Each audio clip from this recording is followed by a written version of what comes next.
La diferencia es clara. DAB es insuperable en la regeneración del daño.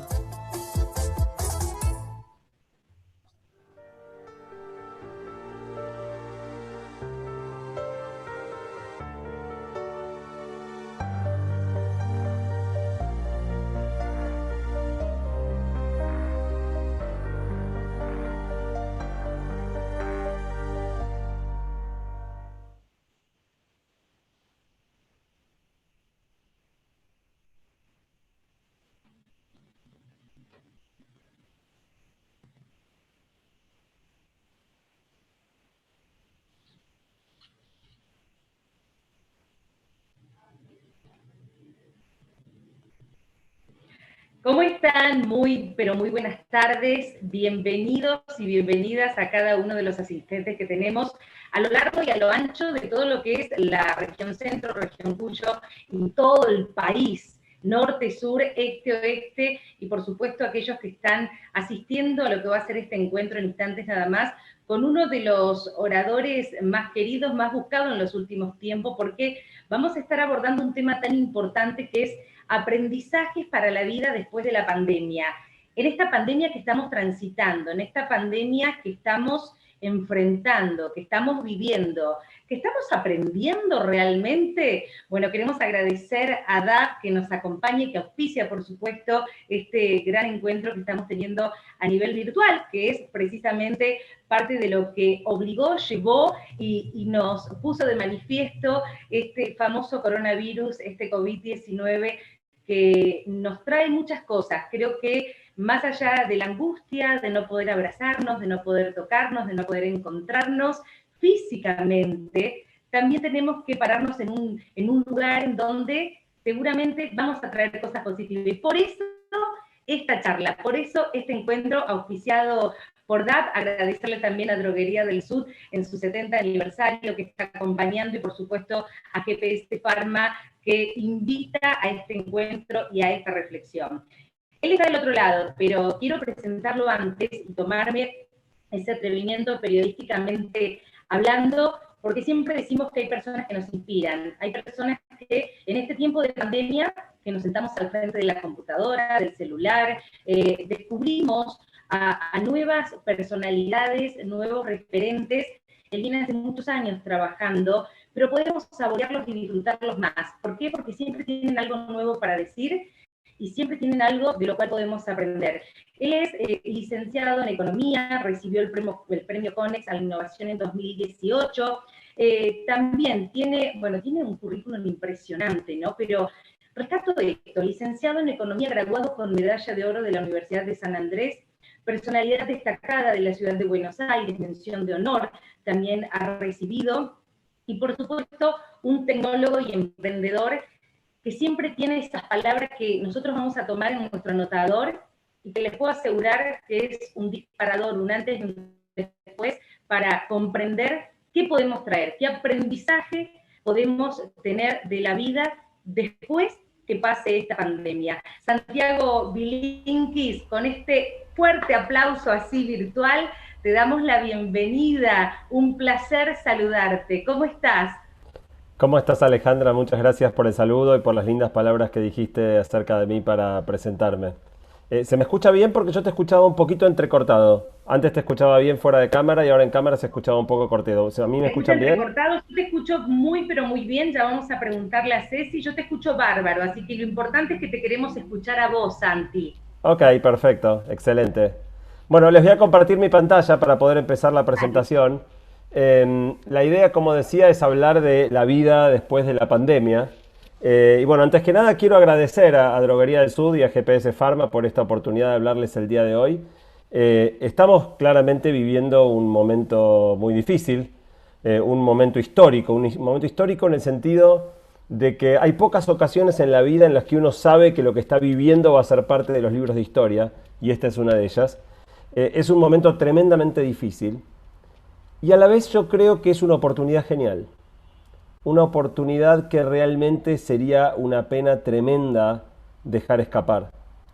Y la razón es que, en definitiva, todos vivimos nuestra vida metidos en una inercia y tenemos una enorme resistencia a cambiar. Sin que nos demos cuenta, tendemos a repetir las cosas y hacerlas siempre de la misma manera. Esta inercia, de algún modo, son nuestros hábitos.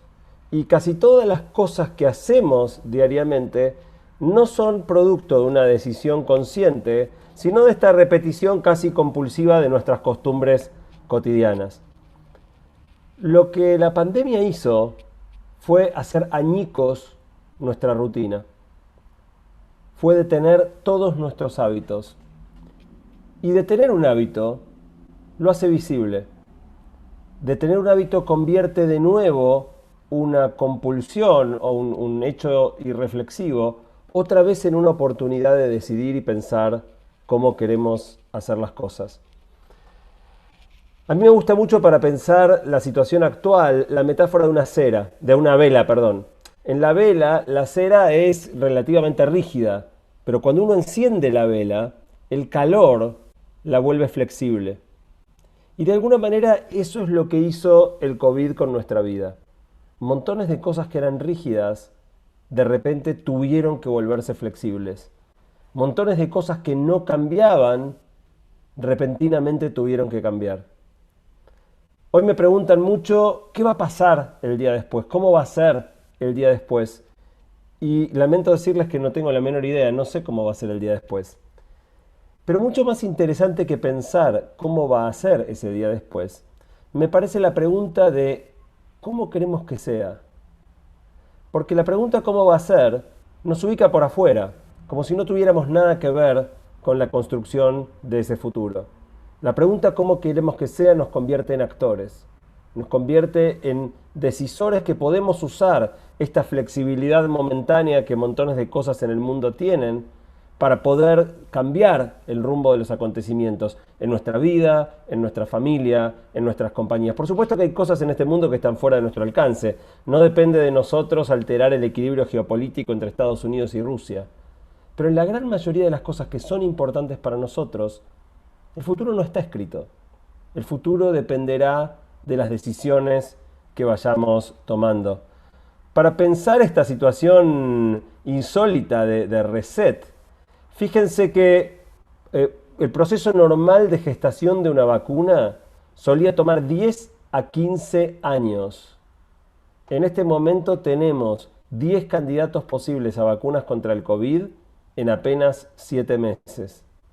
Esta misma lógica, esta misma aceleración, esta misma aceptación social a avanzar a ritmos que hasta acá jamás habíamos avanzado, está metiéndose en un montón de áreas más.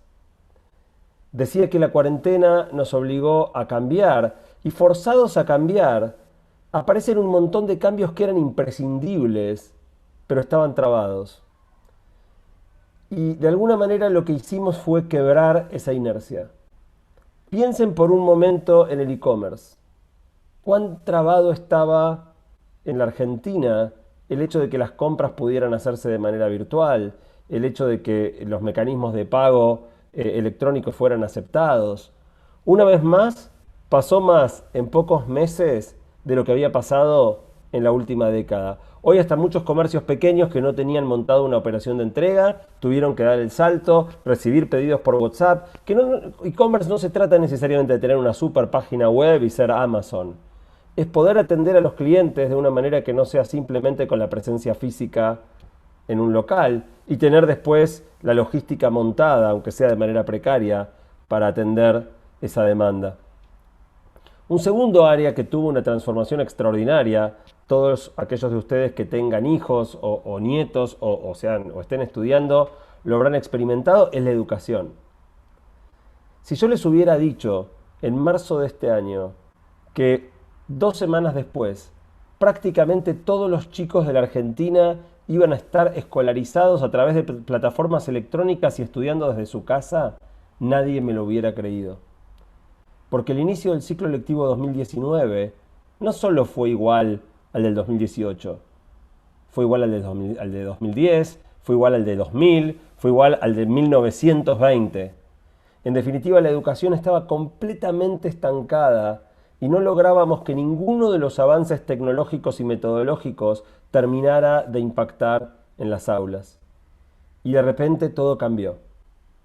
Por supuesto, la manera ideal de cambiar no es un cambio impuesto por las circunstancias que te obliga de un viernes a un lunes, sin ninguna planificación, sin infraestructura adecuada en la casa de docentes y de los chicos, a mover todo a la virtualidad. Pero bueno, es la que nos tocó y la hicimos.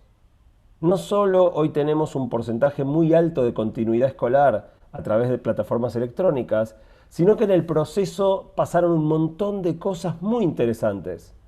Y quiero darles dos ejemplos. El primer ejemplo interesante es que por primera vez empezamos a utilizar muchos más videos que simplemente una persona hablando. Todo esto arrancó porque cuando los docentes quisieron empezar a dar las clases a través de las plataformas virtuales, se encontraron con que muchos de los chicos argentinos no tienen disponible un teléfono o una computadora de su propio uso. Dependen de acceder por ahí a uno que es compartido con varios hermanos o con su padre o con su madre y por lo tanto no podían necesariamente acceder a las clases virtuales en el horario normal de la clase. Esto llevó a que muchos profesores tuvieran que grabarse, no solo dar la clase en vivo para algunos que pudieran conectarse, sino grabarla, subirla y permitir que muchos otros de los chicos vieran esa clase en el momento en que tuvieran acceso a la computadora o al teléfono. Esto que surgió por accidente es espectacular, porque cuando uno empieza a grabar videos pasan varias cosas muy interesantes. La primera es que es mucho más fácil integrar contenido multimedia cuando uno está editando un video que cuando uno está parado frente a una clase. Esto también permite integrar material de terceros, traer fragmentos de documentales o de otras explicaciones dadas por otras personas y también permite acumular estos videos. Entonces el año que viene, cuando toque dar la misma clase sobre Revolución Francesa a los chicos de cuarto año A, la clase va a ser la misma y el video ya va a estar grabado. Y eso va a permitir generar un repositorio de videos que permita que el año que viene, aunque ya no estemos forzados por la circunstancia de la pandemia, podamos aprovechar todo este camino recorrido para seguir digitalizando la educación. El segundo, sumamente importante, es el enorme cambio que hubo en los mecanismos de evaluación. Todos hemos padecido la peor manera de evaluar, que era la maldita prueba de memoria en la que te preguntaban datos fácticos que solo admitían una única respuesta correcta y que te olvidabas todo absolutamente 5 segundos después de que el examen terminaba. Así estudiamos nosotros, así estudiaron nuestros abuelos, así estudian hoy nuestros hijos. Y eso no sirve para nada. Pero seguía y seguía y seguía. ¿Y saben qué? Ahora que los chicos contestan los exámenes en una computadora o un teléfono, esta manera de evaluar no sirve más. Porque en la misma computadora o teléfono en la que los chicos tienen que contestar el examen, tienen Google. Y se pueden copiar. Y eso es espectacular. Porque en la vida de los adultos estamos permanentemente copiándonos. No como trampa. Si yo ahora tengo que armar una conferencia sobre un tema que no sé, le pregunto a mis amigos que saben. O busco en internet. Esto de que los chicos tengan que repetir de memoria sin poder buscar en internet, sin poder interactuar con otros, es una situación completamente artificial que nada tiene que ver con las verdaderas exigencias de la vida adulta. Hoy la gran mayoría de las evaluaciones son a libro abierto o elaboración de monografías individuales o grupales, que es una forma muchísimo mejor de evaluar. Pero bueno, no quiero tomar todo el tiempo con educación. Esto era más que nada un ejemplo. La vela se va a apagar. Por suerte, el COVID va a quedar atrás. Pero toda esta flexibilidad momentánea, toda esta disposición a cambiar, a experimentar, a probar cosas nuevas, va a irse como vino. Si la expectativa que ustedes tienen es que algo sostenido cambie en sus vidas a partir de esta experiencia, vamos a tener que plantarnos. Vamos a tener que imponer reglas nuevas que generen que esos cambios se sostengan. Si no, lamentablemente, pasará el COVID y el inicio del ciclo lectivo 2021 va a ser exactamente igual que el 2019. No que el 2020, por suerte, no queremos que los chicos sigan estudiando desde las casas, pero esto no nos va a haber dejado ningún tipo de avance o aprendizaje. Y entonces, la pregunta que me gustaría dejarles para cerrar esta introducción es: ¿qué quieren que cambie ustedes? ¿Cuáles son los aprendizajes que quieren sacar de esta experiencia difícil que estamos viviendo para que su futuro no sea como este momento actual, pero tampoco como el 2019 prepandemia. Y en lo que quiero profundizar un poco más, porque sé que la mayoría de ustedes tienen compañías, trabajan en empresas, es en una de las áreas en las cuales la pandemia generó el cambio más importante de todos. Está muy emparentado con lo que hablamos de que los chicos estudien desde casa, y es que desde hace 7 meses muchos adultos estamos trabajando desde casa. De repente, el teletrabajo, que era algo prácticamente desconocido, no solo se volvió común, sino que casi que es la nueva normalidad. Hay una fábula que seguro la han escuchado, es muy conocida, de un elefante que cuando era chiquito es atado a una estaca clavada al piso. El elefante pequeño trata de tironear para soltarse de esta atadura y como es chico no puede soltarse. Después el elefante va creciendo, pero desalentado por esas primeras experiencias en las cuales no lograba soltarse, no se da cuenta que con su nuevo tamaño podría fácilmente arrancar la estaca y se queda para siempre quieto, sabiendo que no puede alejarse de donde está.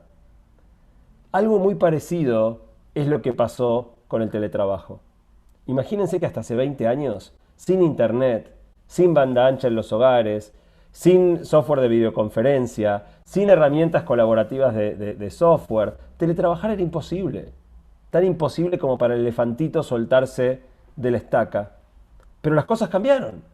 Llegó internet. Hoy la mayoría de las personas tienen una buena conexión en su casa. Existen montones de software de videoconferencia como este que nos está posibilitando que ahora Alejandra en Córdoba, yo en Buenos Aires, ustedes en diferentes partes del centro del país o de Cuyo, estemos todos compartiendo un momento a pesar de estar cada uno en su lugar. La barrera tecnológica se acabó. Pero la barrera no era solo tecnológica. También era cultural, porque históricamente la mayoría de los trabajos eran trabajos agobiantes.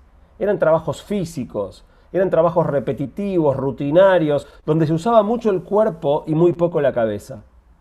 En esa situación, la gente estaba muy poco motivada al trabajar y en definitiva los jefes tenían que estar permanentemente encima de las personas para que no se dispersaran, para que trabajaran de manera continua.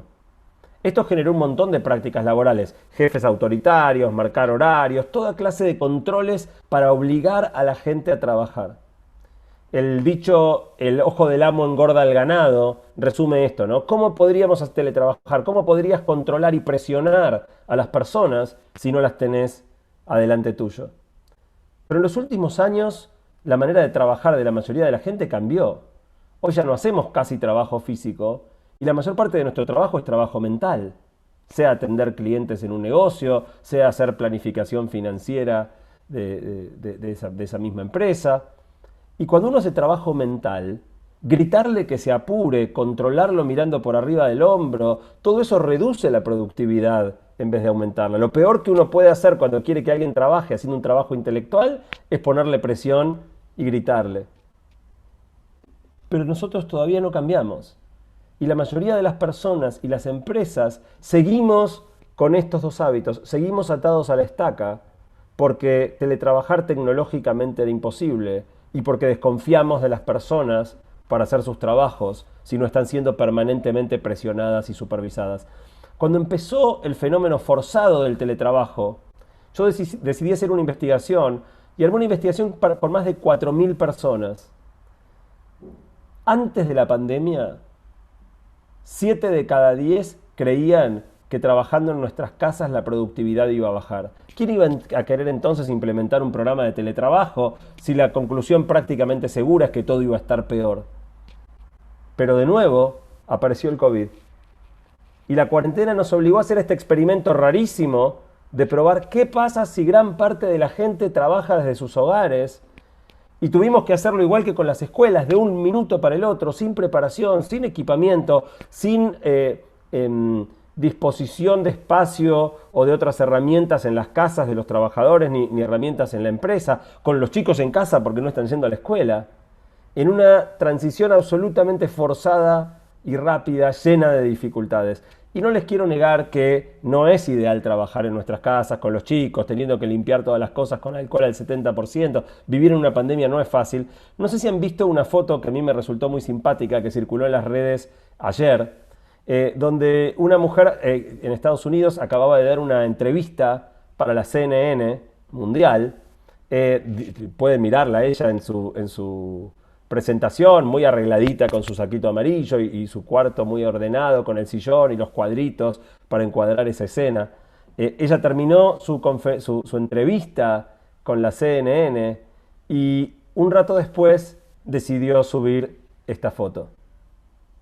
Esta era la realidad de lo que estaba pasando, que se parece mucho a la realidad de lo que pasa hoy en día en nuestras casas. Esta la sacó su esposo desde el costado. Pueden ver que la computadora desde la que ella transmitía estaba apoyada en una silla, que ella estaba con el saquito amarillo muy pituco, pero de la cintura para abajo estaba con una calza cortita, con sandalias, juguetes de sus hijos desparramados por todos lados y la casa hecha un desastre. Bueno, este es el mundo de la cuarentena hoy. Un mundo complicado, lleno de problemas, pero también donde podemos hacer cosas increíbles como que esta mujer en el medio de ese caos estuviera hablando por la CNN.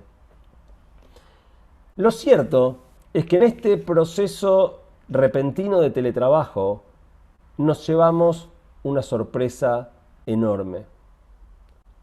Por un lado, descubrimos que muchos más trabajos se pueden hacer de manera remota de lo que creíamos. Estábamos convencidos de que la mayoría de los trabajos era imposible, teníamos que estar en la oficina o en el local o en la fábrica o en el lugar donde fuera. En el momento de pico, durante final de marzo y principio de abril, casi 95% de las personas estuvo trabajando en sus casas sin un problema significativo generado a partir de eso. Pero lo más importante es que se cayó el mito del elefante y la estaca. Lo más importante es que nos dimos cuenta, por un lado, que hoy todas las herramientas tecnológicas necesarias están disponibles, y por otro, que la productividad no solo no se cae, sino que aumenta. Increíblemente, aún en este contexto difícil, con los chicos acá, con las casas mal equipadas, con mala conexión a internet, o montones de problemas que son reales y que todos tenemos, nuestra productividad trabajando en casa es más alta, y más importante aún, también sube la satisfacción laboral. La mayoría de las personas siente que está más contenta y que encuentra un mejor balance entre la vida personal y la vida profesional. Esto cambió nuestra visión completamente. En vez de que 70% pensara que el teletrabajo no servía o era imposible, hoy más del 70% de la gente cree que va a ser más feliz y va a trabajar mejor si su trabajo contempla trabajar desde la casa. Esto es un vuelco fenomenal y desde mi óptica sumamente positivo. Descubrimos que hay montones de ventajas. Desde el punto de vista de las personas, parte de mi investigación, esta que hice en abril, mostraba que para los que viven en el área metropolitana de Buenos Aires, el promedio de tiempo de ida y vuelta al trabajo son 80 minutos diarios. En otras ciudades del interior probablemente el tiempo sea algo menor, pero probablemente no baje de media hora. Recuperamos entre media hora y 1 hora y media cada día. Y no cualquier media hora. La peor media hora del día, la media hora que estábamos esperando el colectivo, con frío en invierno, con calor en verano, después viajando todos apretados, después, o si nos movemos en auto, metiéndonos en hora pico en los peores embotellamientos. Podemos recuperar ese tiempo si trabajamos desde casa. También ahorramos dinero, porque movilizarse tiene un costo. Las empresas tienen un ahorro descomunal si pueden reducir el espacio de oficinas. El espacio de oficinas, sobre todo en áreas de alta densidad comercial, es muy caro. Si pudiéramos achicar el tamaño de las oficinas, el ahorro para las empresas es muy grande. Y finalmente hay una ganancia muy importante también para la sociedad, porque esa menor congestión de tránsito y menor polución, de que haya menos gente circulando, tiene un impacto muy positivo sobre el ambiente y sobre la calidad de vida de las personas. El resultado, de acuerdo a mi estudio, es que 75% de la gente no quiere saber nada con volver a trabajar como trabajábamos antes. Solo 6% de las personas querrían volver a ir todos los días de manera presencial a su trabajo. Lo interesante es que tampoco quieren un trabajo 100% remoto. Lo que la abrumadora mayoría de las personas, casi 90% de la gente quiere, es un mix.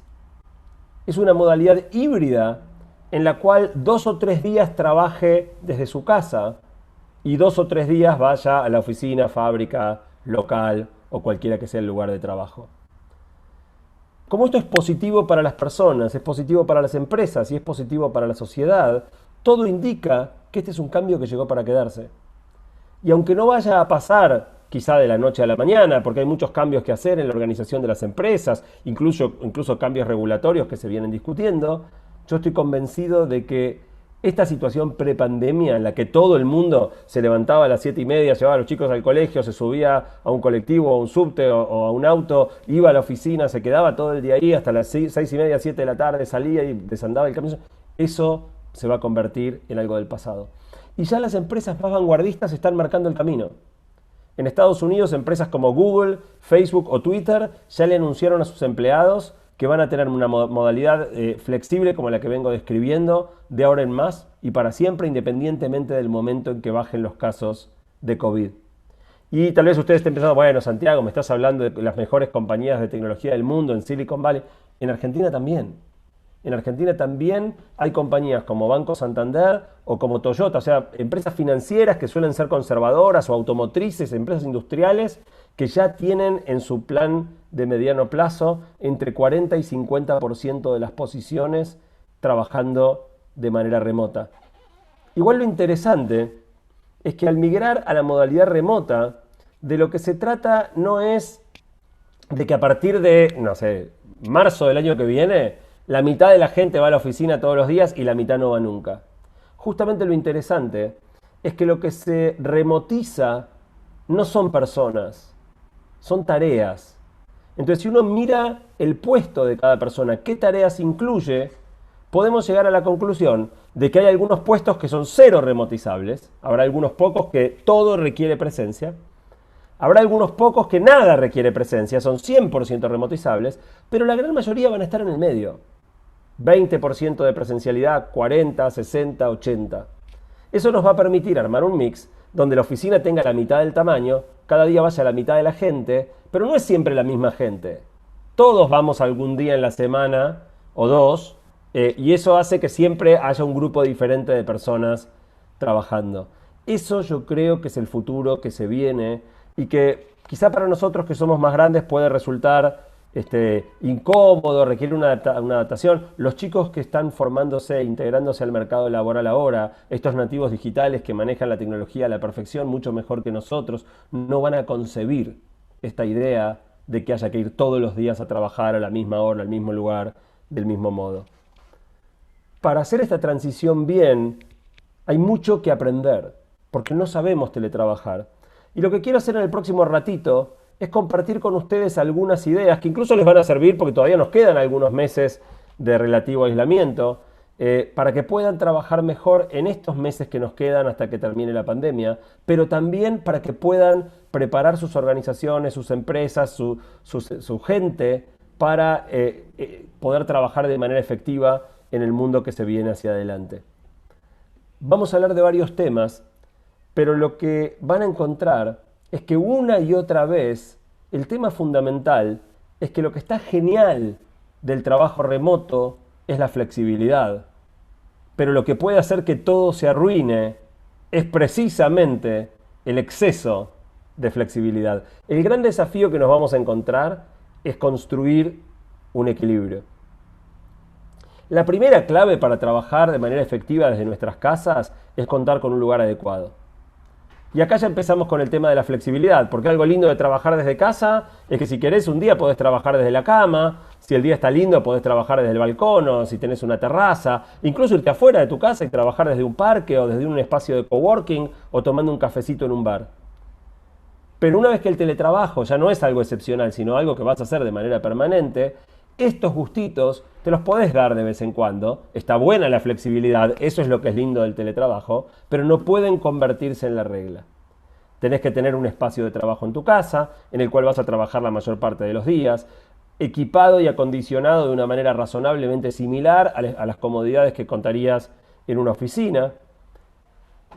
Y alguna vez te quedarás en la cama, alguna vez te irás al balcón, alguna vez irás a un bar, pero la mayoría de las veces trabajar en un lugar preparado específicamente para hacerlo. Un segundo elemento muy importante que se vio con mucha claridad durante este periodo de pandemia es el tema de la privacidad. Muchas personas se encuentran con que tienen que trabajar desde su casa, pero no tienen una habitación donde hacerlo. Y tanto por la confidencialidad de las conversaciones que puedan llegar a tener, como por los ruidos de la casa, ¿no? ¿Cuántas veces habrán estado últimamente en un Zoom donde alguno de los que participa tiene a los chicos que están gritando, un perro que está ladrando y la conversación de todos se vuelve muy, muy compleja? Bueno, lo ideal es tener una habitación cerrada, separada. Por supuesto, no todos tienen en la casa el espacio disponible para una cosa así, y el ideal es este, pero cada uno tendrá que encontrar qué es lo más cercano al ideal que puede construir. Muchas veces es un escritorio dentro del propio dormitorio, donde hay una puerta y donde en el momento que uno está trabajando puede por lo menos aislarse un poco de los ruidos y de las interrupciones constantes. En ese espacio que elijas para trabajar vas a necesitar cierto equipamiento, una mesa cómoda donde puedas apoyar tu computadora, o, dependiendo de la tarea que hagas, un monitor especial, algún tipo de mouse. La mayoría hacemos muchas videoconferencias hoy, con lo cual es ideal tener auriculares y micrófono que permita que no escuchen los demás cuando estás vos escuchando, y también que te escuchen mejor utilizando un micrófono. Y también es fundamental la conexión a internet. Este es un gran problema en muchas partes de la Argentina todavía, especialmente en las ciudades más chicas y en los pueblos. Pero bueno, si vamos a teletrabajar, la conexión a internet se vuelve algo clave, e incluso es ideal tener más de una opción por si tu conexión principal falla. Muchas veces puede ser el propio plan de datos del teléfono como plan B a que se corte internet en tu casa. El segundo tema clave del que quiero hablar es el manejo del tiempo. Y esto es lo que peor ha salido en esta experiencia apresurada de teletrabajo que vivimos en estos meses. Cuando uno le pregunta a la gente, la mayor bronca que se escucha es que la gente perdió completamente el control de la cantidad de tiempo que trabaja, que la mayoría de las personas sienten que trabajan mucho más que antes, que no pueden poner un corte al final del día. Y otra vez, la ventaja de estar en casa es la flexibilidad. Cuando vos teletrabajás, si el día está lindo, podés salir a hacer una caminata media horita a las 3 de la tarde, podés almorzar con tu pareja o con tus hijos, podés ayudar a los chicos con la tarea en un momento del día, tomarte un café con un amigo o con una amiga. Pero nuevamente el peligro más grande es perder completamente el control de los tiempos y terminar trabajando muchísimo más o en horarios completamente aleatorios. La mayoría de las empresas necesitan previsibilidad de los horarios en los que vas a estar trabajando. Por eso, para no perder las ventajas del teletrabajo, está bueno de vez en cuando tomarse un cafecito con un amigo a las 3 de la tarde o salir a hacer una caminata a las 11 de la mañana, pero hay que lograr imponernos nosotros a nosotros mismos una rutina. En definitiva, tratar de levantarnos todos los días más o menos a la misma hora, por ahí un poco más tarde por los 80 minutos que nos ahorramos de viaje, pero arrancar a las 9 o a la hora que normalmente arrancaríamos y terminar a la hora que siempre terminamos, porque lo que la gente más se está quejando es que no logra cortar al horario que normalmente cortaba. Antes, irte de la oficina implicaba el final de la jornada, y si bien con el celular por ahí seguías contestando mails o viendo alguna cosa de trabajo, bueno, ya te habías ido de la oficina. Ahora que la oficina está dentro de tu casa, ese límite final se vuelve mucho más difícil de sostener. Y por eso hay que terminar el día, aunque estés en tu casa, cuando llega la X hora, las 6 de la tarde, las 7 de la tarde, bajar la tapa de la computadora, guardarla en un cajón y cortar. Si no, realmente corremos el peligro de que el exceso de flexibilidad en las horas de trabajo termine haciéndonos colapsar por el cansancio y la falta de limitación del tiempo de trabajo. En definitiva, otra vez, aparte de un lugar previsto, es tener una rutina más flexible que antes, pero rutina al fin. Hay otro tema interesante para volver a mirar la foto que les mostraba antes, que es que también la cuarentena nos habilita esta extraña posibilidad de estar trabajando muy arreglados de la cintura para arriba, pero en shorts o en jogging o en pantuflas, como está haciendo esta chica acá. Pero eso también tiene su riesgo. Está bueno un poco de flexibilidad, pero si empezamos a vivir todos los días en pijama y ni siquiera nos ponemos ropa de calle porque nos quedamos todo el día en la casa, el riesgo de que eso te lleve a una baja de motivación, incluso a bajonearse, es muy importante. Por eso les recomiendo que tengan, también igual que con la rutina de los horarios, conviene vestirse como si fueran a salir a la calle, afeitarse los que se afeitan, maquillarse los que se maquillan, hacer lo que harían si fueran a ir a trabajar en persona, exactamente de la misma manera. Yo, por ejemplo, como comentario, algunas veces me pongo perfume, a pesar de que no voy a salir de casa y que nadie va a oler mi perfume por Zoom, porque el perfume no es solo acerca de que lo huela el otro, es también de sentirme bien yo, sentirme bien presentado, y eso se transmite de alguna manera, aunque el olor no viaje a través de la cámara de la computadora. Descuidarse en la apariencia y en el cuidado personal es un riesgo grande y realmente hay que tener cuidado. Y lo mismo armar un espacio que estés dispuesto a mostrar. Lo que esta chica mostró acá es muy simpático, pero la verdad es que si estaba haciendo una entrevista podría haber guardado los juguetes o haberle pedido a los chicos que ordenen un poco el cuarto para poder trabajar de manera más cómoda. Y el último tema del que quiero hablar, antes de ir al cierre, es que si bien la mayoría de nosotros ya hoy tenemos vidas sedentarias, incluso aunque trabajemos fuera de casa, nos pasamos gran parte del día sentados, quietos, y es un problema. Ir y volver al trabajo, ir hasta la parada del colectivo, esperar el colectivo, subirte, agarrarte, bajarte del colectivo, caminar a la oficina, en la oficina caminar hasta el escritorio de otra persona, volver.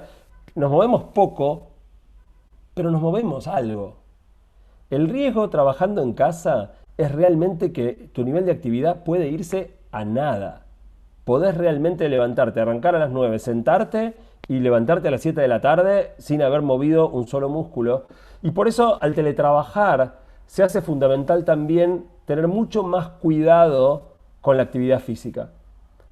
Durante el día de trabajo, tener un cronograma que te permita hacer algunas paradas activas, moverte, caminar un poco, salir 15 minutos a dar una vuelta a la manzana por la zona de tu casa, trabajar algunos ratos de pie, hacer estiramiento para evitar contracturas. De nuevo, cuenten que tenemos 80 minutos, los de AMBA, los de algunas ciudades del interior serán 30, pero tenemos media hora extra del día que antes no teníamos los días que nos quedamos en casa.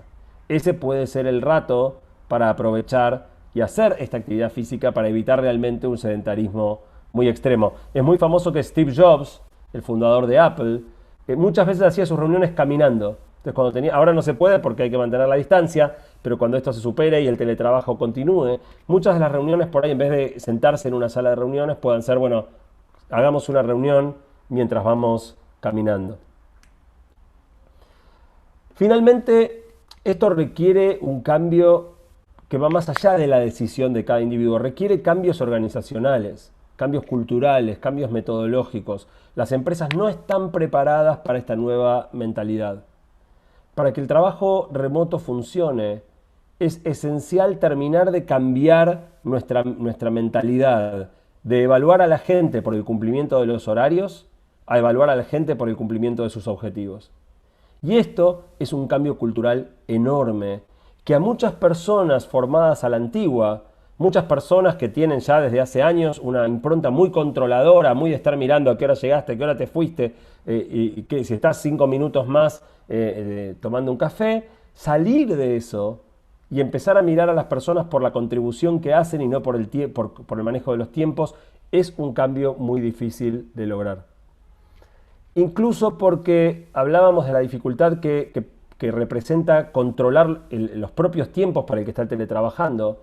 Si los jefes no respetan los tiempos, si los jefes mandan mail a las 11 de la noche o te llaman al celular a las 7:15 de la mañana con una pregunta, es imposible que las personas puedan construir una rutina razonable de horarios. Y por eso yo creo que todo este cambio, para que salga bien, tiene que arrancar con un cambio de mentalidad de los líderes. Somos los dueños, los gerentes, los emprendedores, los que tenemos gente a cargo, los que tenemos que entender y favorecer la delimitación de tiempos entre la vida personal y la vida laboral y dejar de ver el tiempo como la métrica que mide la contribución de cada persona. En definitiva, también requiere un cambio en el grado de intercomunicación de las áreas. Al tener gente que está trabajando en lugares diferentes, uno de los riesgos es que la falta de comunicación y de coordinación lleve a que cada uno termine haciendo cosas inconexas, se dupliquen tareas o se incumplan los tiempos que otras áreas necesitan. Por eso, cuando uno tiene esta modalidad mixta de teletrabajo, hay que destinar bastante más esfuerzo a mantener el alineamiento y la sincronía entre las diferentes personas y los diferentes equipos. Y en esto es muy importante también consensuar vías de comunicación y horarios, decía antes. Por ejemplo, para qué situaciones usar el mail, para qué situaciones es admisible usar WhatsApp, cuándo hacemos una llamada telefónica, cuándo convocamos un Zoom.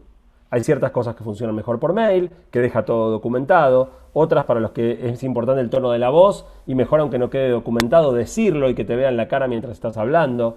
Para muchas cosas la expresión con la que estás diciendo algo es parte del contenido para que se entienda lo que quieres decir. Y sobre todo en reuniones mixtas, donde hay algunas personas que están remotas y otras que están físicamente presentes, cuidarse mucho de que eso divida en nosotros y ellos. Uno de los peores problemas que podrían generarse en el teletrabajo es que las personas que están de manera remota se sientan dejadas afuera, no tenidas en cuenta o pierda peso su opinión y su contribución en el trabajo. La anteúltima cosa que quiero mencionarles es que uno tendería a pensar que para maximizar la productividad de la gente no hay que perder tiempo. Que entonces si hacemos un Zoom, rápidamente, bueno, ¿cuáles eran las cosas? Hay que resolver esto, esto y esto, lo resolvemos y listo. Y curiosamente, ahora que rompemos con la presencialidad y buena parte de la gente no se ve cara a cara todos los días, es crucial destinar algo de tiempo a charlar de la vida. Esa típica charla que, como les puse en la foto, ocurre en la máquina de agua, en la máquina de café, donde charlamos de fútbol, de política, de lo que se nos ocurra, de la farándula. Eso que charlas en el pasillo o en el ascensor cuando te cruzas con alguien. Todas esas conversaciones son fundamentales para mantener las relaciones humanas entre las personas que integran una organización. Y uno de los riesgos más grandes es precisamente el debilitamiento de esos vínculos y de la mística que le da cohesión a una empresa. Por eso es muy importante todos los días tener algún tipo de charlita descontracturada. Si empezamos un Zoom, 5 minutos. ¿En qué está cada uno? ¿Cómo les viene yendo? ¿Qué problemas están teniendo? ¿Qué fue lo mejor que les pasó en la semana? Un ratito para mantener la calidez y el espíritu de equipo y que no se pierda por esto de verse menos seguido. Y cuando la gente está presencialmente, hay que sacarle todo el jugo a la presencialidad. No tiene sentido hacer ir a la gente a una oficina a que esté sentada en su mesa trabajando sola. Si va a trabajar sola, que se quede en la casa. Que la oficina sea el lugar de juntarse, de discutir, de armar reuniones, de presentaciones. Dejemos el trabajo individual para las casas y saquémosle todo el jugo a la presencialidad en los días que nos toca estar en la oficina. En definitiva, estos momentos presenciales son los más importantes para mejorar la coordinación, las relaciones humanas y la integración de los equipos. Hoy hay montones de herramientas que se pueden usar y que los que somos emprendedores tecnológicos conocemos, pero muchas compañías más grandes o más antiguas no. Está lleno de herramientas que se pueden usar: Google Docs, Slack, Trello, Asana, Calendly, Notion, Loom. No voy a entrar ahora a explicar una por una porque tomaría mucho tiempo, pero sepan que hay un montón de herramientas fáciles y baratas que se pueden usar para organizar mucho mejor el trabajo e integrar a las personas que trabajan remotas, cuidando y protegiendo la seguridad de los datos de cualquier empresa. Toda esa problemática hoy en día es totalmente resoluble, mucho más de lo que era antes. Para terminar, y vamos a dejar algún espacio para que puedan hacer sus preguntas, yo creo que estamos ante una oportunidad espectacular. Creo realmente que si logramos hacer esta transición, si logramos que el COVID en este cambio forzado que nos impuso, nos deje descubrir una nueva manera de trabajar, que nos haga ser más productivos, que nos haga ser más felices, que nos haga estar más tiempo con nuestros seres queridos y con un mejor balance de vida profesional y familiar, que nos dé más flexibilidad y control de nuestro tiempo y nuestra vida. Definitivamente creo que tenemos una enorme oportunidad en nuestras manos. Para cada uno de ustedes en lo que trabaje, para cada una de sus compañías, yo creo que en unos pocos años saber teletrabajar va a ser algo fundamental para poner en el currículum, como hace 15 años era saber hablar inglés y ahora es saber computación. Muy pronto va a ser qué experiencia tenés teletrabajando, y alguien que puede demostrar que sabe manejar esta complejidad extra de teletrabajar va a estar mucho mejor parado para conseguir empleo, y que las empresas van a activamente buscar personas que sepan hacerlo, y sobre todo los empleados más jóvenes van a querer trabajos que les ofrezcan esta posibilidad de estar más felices y trabajar de manera más flexible. Quiero terminar recordando, porque siempre que se habla de transformación digital, y ahora en todos lados, todo el tiempo se habla de transformación digital, siempre que se habla de transformación digital se piensa en un cambio tecnológico. Y la transformación digital no es un cambio tecnológico, es esencialmente un cambio cultural. Es cambiar la cabeza, es darnos cuenta de que la digitalización del mundo es un proceso inevitable, pero además positivo, y tratar de incorporar todos los cambios y herramientas que nos permitan convertir nuestras organizaciones en organizaciones digitales e innovadoras. Muchísimas gracias. Como se dice, querido Santi, los aplausos son abrazos a la distancia. Así que así, mira, nos aplaudimos y te abrazo a la distancia.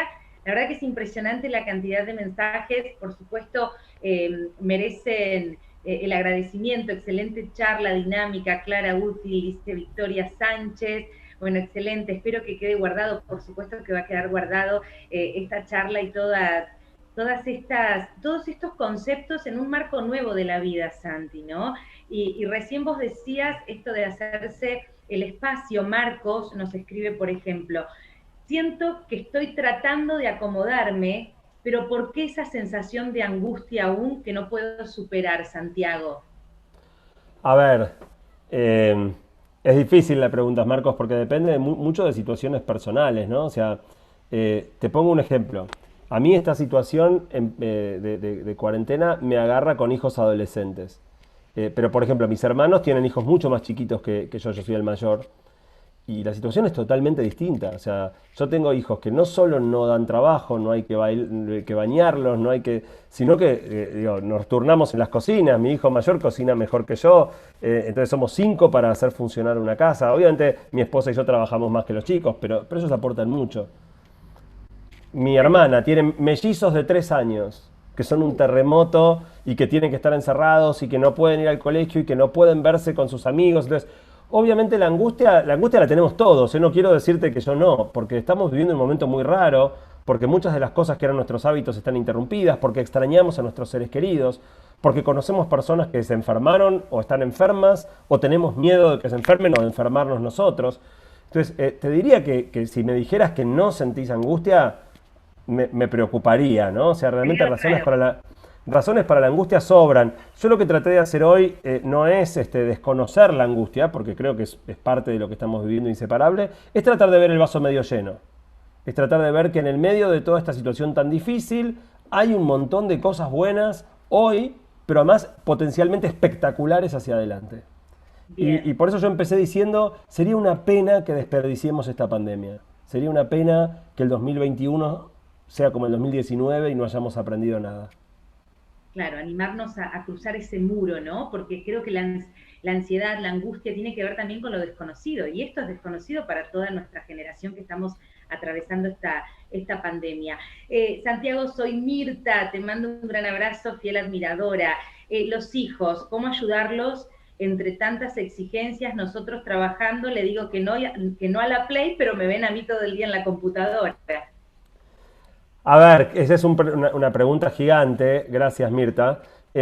Les cuento, yo estoy haciendo ahora que empezó la cuarentena, una charla por mes abierta y gratuita, a la que pueden ir todas las personas que quieran. Normalmente cuando son conferencias de este estilo, armadas en un contexto más empresarial, suelo enfocarme en temas más profesionales. Pero en estas que son abiertas, en general me meto en los temas más de vida personal, familiar. Y mi conferencia de agosto la de ahora, la de septiembre, fue sobre el impacto de las pantallas en la crianza de chicos y adolescentes. Con lo cual te invito, Mirta, porque acá es largo, es un temón, hablé casi 1 hora de ese tema solamente, para no tener a todo el mundo 1 hora, te invito, en mi canal de YouTube podés ver esa conferencia donde desarrollé muy en profundidad cómo manejar el tema con los chicos. Vos dijiste una de las claves, que es muy difícil imponerles reglas a ellos que nosotros mismos no cumplimos. Los chicos, mucho más que escuchar lo que decimos, miran lo que hacemos.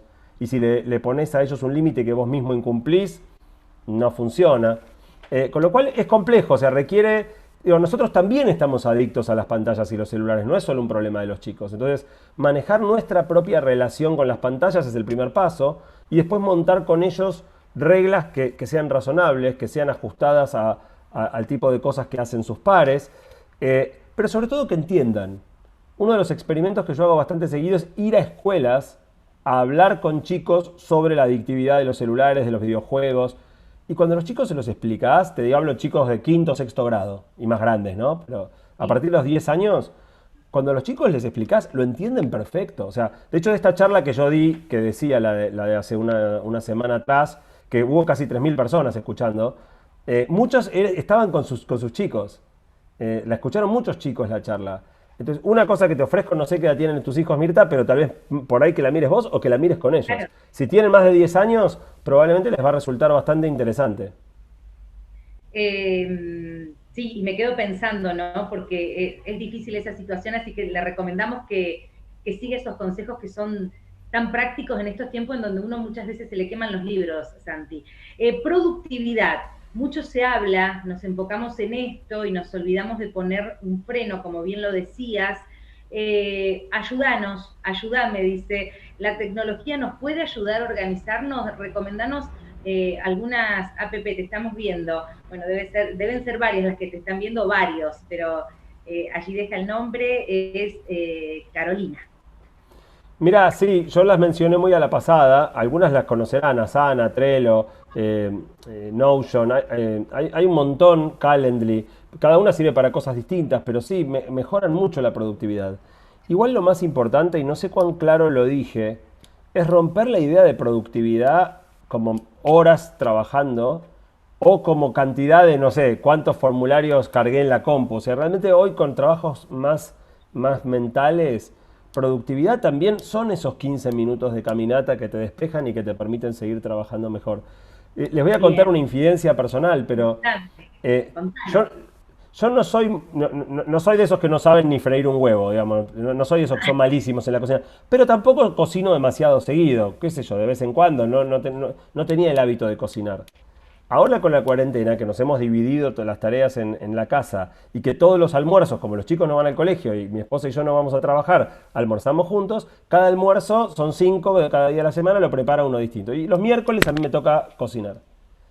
Bien. ¿Qué Entonces, cocinaste el miércoles último? bueno, pero espera, ahora te digo, pero lo interesante es que entonces yo, como ya sé que los miércoles me toca cocinar, el miércoles me dejo 2 horas libres en la mitad del día, corto a las 12 y retomo a las 2, porque tengo que preparar la comida, servir la mesa, comer con todos, después levantar la mesa, lavar los platos, ordenar la cocina y después sigo trabajando. Mi descubrimiento, por lo que cuento esto, es que mi tarde del miércoles es de los momentos más productivos de mi semana. El cocinar, o sea, me despejo completamente en esas 2 horas. Y vos decís, qué embole, lavar platos, pero para mí es como poner la cabeza en off, me pongo música que me gusta y casi te diría que lo disfruto, pero además después quedo renovado, mucho más que el día que cocino otro y vengo a la mesa, como rápido y sigo laburando. Entonces, productividad hoy en día es hacer esa actividad física en ciertos momentos, es hacer esos cortes, es ayudar a tus hijos con la tarea, digo, es vivir una vida que te satisfaga, que te sea llevadera y que te sea sostenible en el tiempo. Sí, y tomo esto, ¿no? Que cortás definitivamente y te concentras en la otra tarea, que es lo que todavía está costando, ¿no? Cocinamos, le damos de comer a los chicos mientras contestamos el mail, mientras estamos con el teléfono, y eso distorsiona todo este panorama. No me Bueno, dijiste que ahí me llevas, cocinaste, perdón, pero ahí me llevas a otro toda tema. receta. Ahí me llevas a otro tema que también está en la charla esta que les decía, pero que es, en mi mesa está prohibido llevar el celular. Todos los días, o todas las comidas, está prohibido.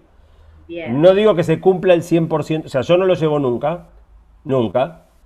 No se cumple el 100% del tiempo con mis hijos. Y es una pelea que bastante seguido, chicos, el celu no, sáquenlo, deja el celu. Confieso, no funciona perfecto. Pero la regla es firme. No se usan los celus en la mesa. Es un momento de encuentro, de conversación. Si te estás aburriendo, jorobate. Yo sé que Instagram es más divertido que charlar con tu papá, pero bueno, a tu papá le tocan 40 minutos y a Instagram le toca toda la tarde. claro, y está muy bueno eso. Hay familias que disponen de un canastito antes de cenar o antes de Ujú. almorzar y el celular se deposita allí. Vos dijiste, dicen, merece un espacio físico exclusivo en el hogar. Y ese espacio, ¿cómo lo construimos? Entiendo que la pregunta tiene que ir más allá de la construcción física, ¿no? Porque entendemos que hay familias que viven a lo mejor en departamentos y demás. Digo, ¿cómo ayornarse, cómo adecuarse? Porque agrega todo esto sin salirse de los horarios que vos decías, porque mi jefe, por ejemplo, me escribe a cualquier hora, dice Di. Bueno, ahí hay dos problemas, me está mezclando dos problemas distintos, ¿no? Un problema es el espacio en la casa. Y si ustedes a juzgar por este cuadro que pueden ver acá, yo estoy en el living. Yo no tengo en mi casa un escritorio o un espacio de trabajo cerrado. No lo tengo. Y hago lo mejor que puedo. Me armé, sí, tengo una mesa cómoda. Mi compu no está apoyada sobre una silla como la chica de CNN. Me armé un escritorio chiquito, pero un escritorio dedicado, con un segundo monitor. Yo acá arriba, si en algún momento me ven mirar para arriba, es porque acá tengo otro monitor más grande donde puedo ver la presentación que ustedes están viendo mientras veo las caras de quienes les hablo. En este caso no veo la tuya, Ale, pero si fuera un Zoom donde están todos, los vería todos. Y la presentación. Entonces yo me armé dentro de todo un pequeño espacio de trabajo en un rinconcito de mi living. No es ideal en cuanto a que el living encima es un ambiente de paso para muchos de la casa. Pero bueno, cada uno arma lo mejor que puede. Mi familia es bastante respetuosa, que sabe cuando estoy dando una charla, tratan de no entrar al living, de no hacerme ruido. No tengo perro, los chicos ya son grandes y no gritan. Pero sí, decime. Esto que estás diciendo, Santiago, es parte de esta nueva normalidad, ¿no? El meternos en la casa del otro, en esos rinconcitos que cada uno permite que se vean, y que es parte también en las conversaciones que nos tocan, muchas veces, como vos lo decías, ¿no? Ya es más natural esto de que el hijo interrumpa, disculpa un segundo, y salís a resolverlo. Es el home office desde otro contexto y desde otro lugar. Perdón, no me quiero olvidar, porque acá están diciendo, Marta Balis, tiranos unas recetas de cocina, porque seguimos insistiendo. ¿Qué cocinaste? Pero me quedó igual una parte sin contestar, que es el jefe que manda mensajes a toda hora. Yo no tengo una solución para eso. O sea, la empresa tiene que dar una solución a eso. Y buena parte de mi mensaje fue variando entre lo que le recomiendo al que es empleado y lo que le recomiendo al que es jefe, ¿no?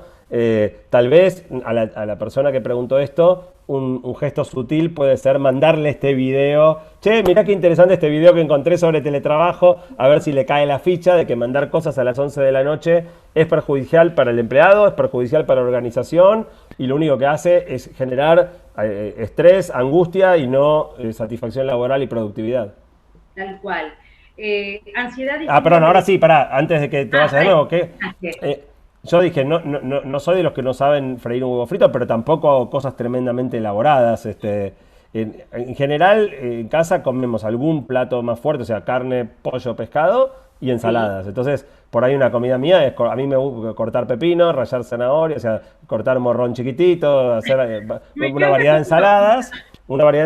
Y después puede ser una carne al horno, a veces acompañado con papas o batatas al horno. Digo, te estoy diciendo un caso típico. Otras veces de servir fideos, qué sé yo.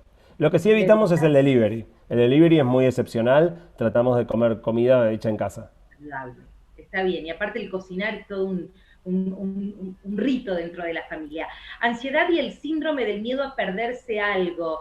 ¿Qué técnicas nos recomendás para poner un freno a tanta sobreexposición de información y comunicación digital? Porque eso también es cierto, Santi. Estamos trabajando y de pronto esto de perder el foco muchas veces, porque es tanto lo que nos llega, y las oportunidades como la información, ¿no? Estás en una cosa y te llega el curso de tal otra, de la conferencia, el webinar, y a su vez querés seguir siendo productivo en el trabajo. Digo, ¿cómo nos organizamos? Ayúdanos un poco a tratar de ver cuál es la mejor forma.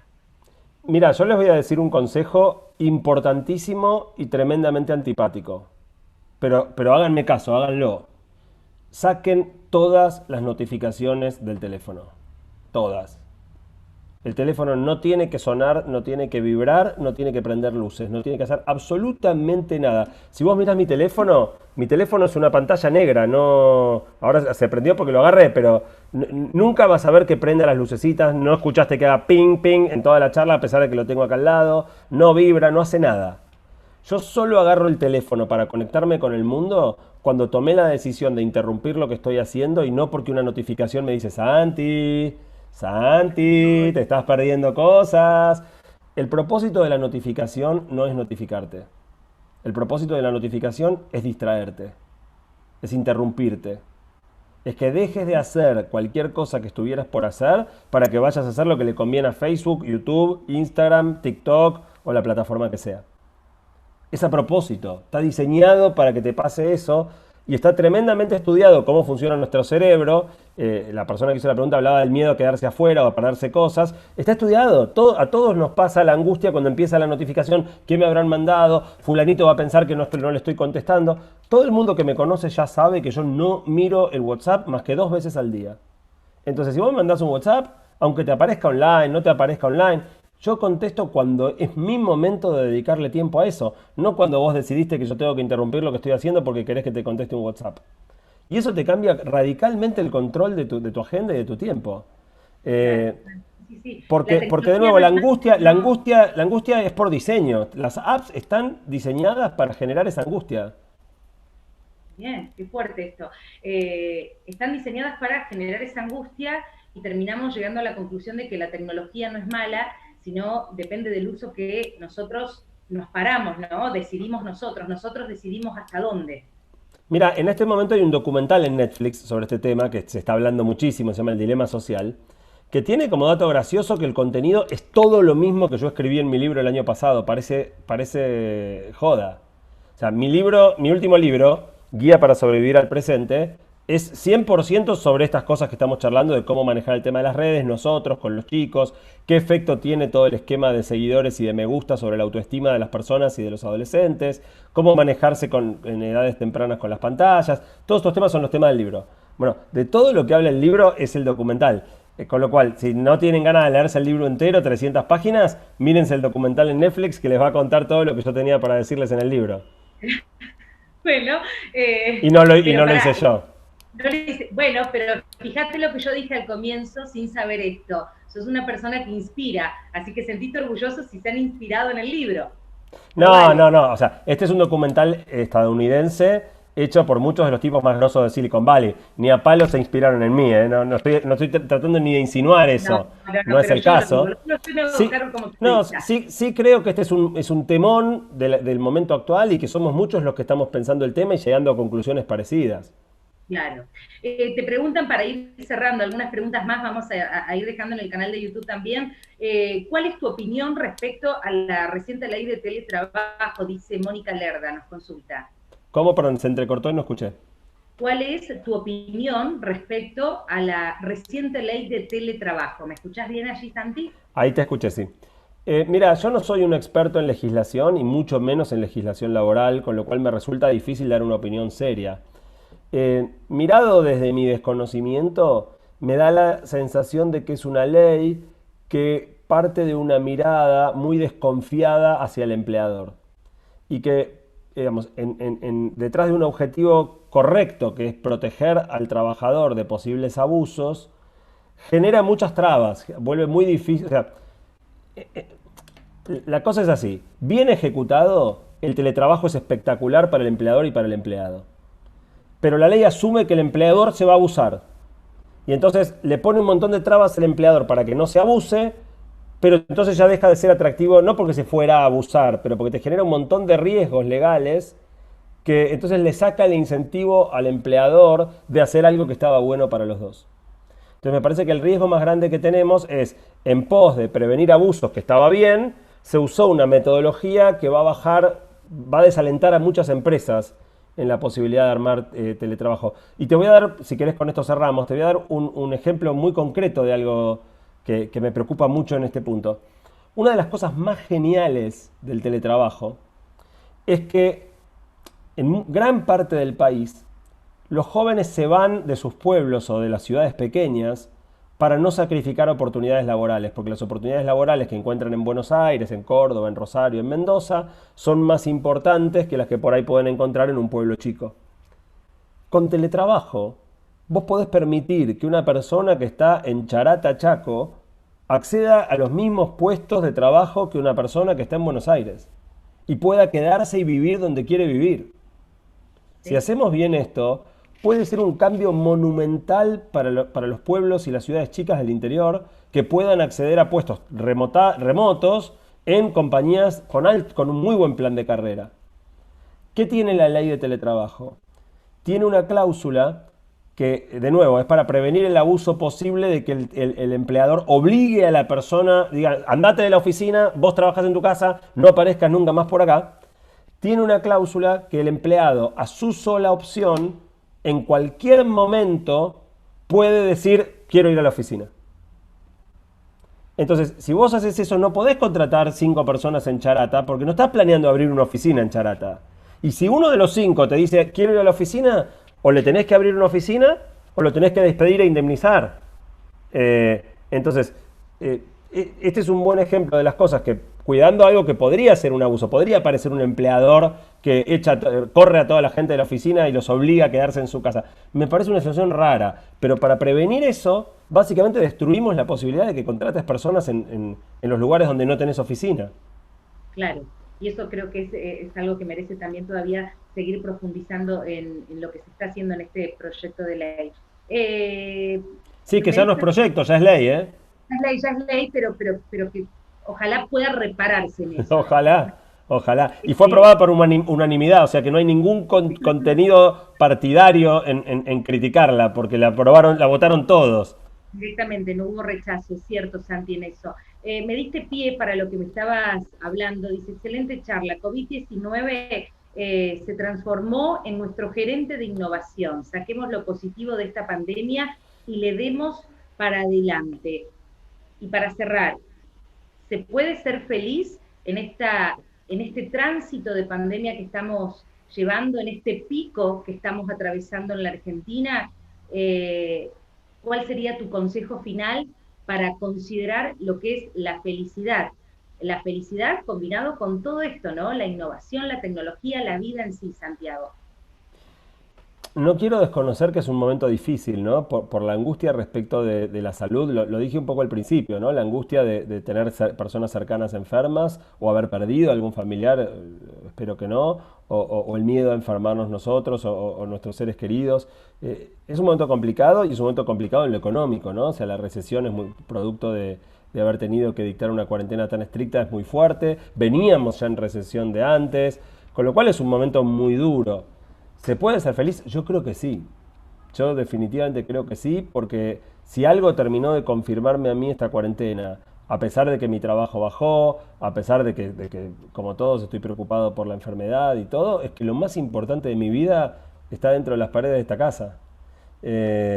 Y que aun cuando extraño un montón ver a mi mamá, que la veo poco porque es grupo de riesgo, o a mis hermanos o a mis sobrinos, yo, por ejemplo, el compartir todos los almuerzos con mis hijos, me voy a acordar toda la vida de estos meses y de montones de cosas que disfruté de estar, por haber estado obligado a que estemos todos acá.